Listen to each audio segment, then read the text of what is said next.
Hi guys, so fishermen and in particular shellfish producers are suffering at the moment because of Brexit. Since the end of the transition period, we've seen how the fishing industry is on its knees. Many fishermen have decided no longer to catch fish because they are these restrictions or this extra paperwork in selling it.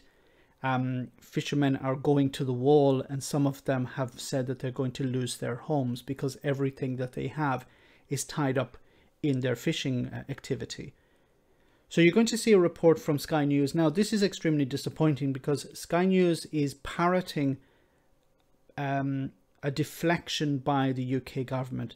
The problem here is Brexit, and the UK government are, instead of dealing with this problem, are deflecting it and saying that it's the EU's fault, which it's not. Let's see this report. No exports and no restaurants open. Sellers have relied on local support, but they want the government to fight. Get a move on, sort it out, you know, get some stamina, get over to Europe, sort it out. You know, we want direct answers to direct questions. Okay, the problem here is that, and I actually hold my hands up here and say I actually said the same thing. I said Boris Johnson should get his arse in gear and get over to Brussels and sort this out. But I was being naive because Boris Johnson, for two reasons, can't do this. One is because he doesn't give a crap, but the other is that he can't fix this problem because this is a problem that he knew existed and he didn't bother to tell, or his government didn't bother to tell the fishing communities about. The government told us it's unacceptable the EU has changed its position on shellfish, with the Environment Secretary calling for an urgent resolution. Now, what's disappointing here is that Sky News is just parroting the excuse the government have given, that the EU have changed the rules. The EU have not changed the rules. What has changed is the UK's status. The UK is now a third country. That has changed.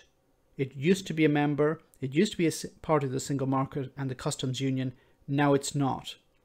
That's what changed, not the European Union's legislation or rules. What's your feeling about the future then?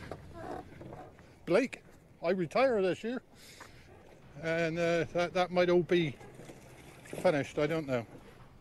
Dan Whitehead, Sky News. So why are these fishermen having these problems? The problem is the quality of the water. So in order to sell your fish into the EU as a third country, they need to come from grade 1 water, or grade A water, I should say. So there are different grades, grade A, B, and C. If the fish come from grade A, they don't need to be processed. They don't need to be cleaned in order to be imported. If they're a lower grade, grade B or grade C, then they need to be cleaned or in some way cleaned before they can be imported. Now the problem for the UK is that its water is grade B. So the shellfish need to be cleaned first in order to be imported into the EU.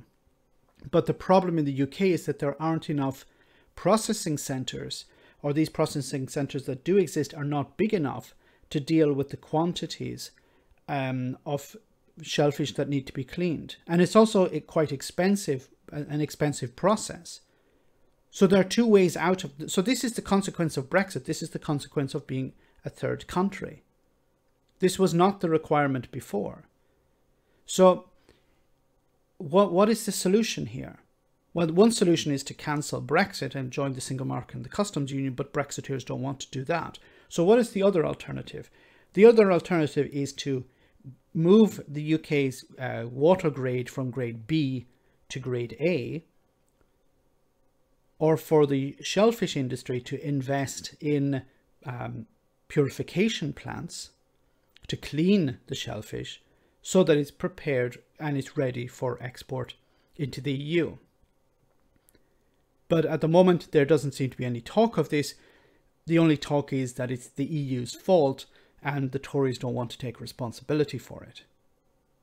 Let me know in the comment section, guys, what you think. As always, your comments are greatly appreciated. Thanks a lot. I want to say a big thank you to all of my patrons. You ensure that this channel continues to exist. I'm eternally grateful for all of your support. If you join Patreon, you will receive instant access to our Discord server, where we have both audio and video chats. You can chat with me and other patrons, where we discuss important and non-important issues. Becoming a patron per month costs about the same as a large coffee, so why not check it out?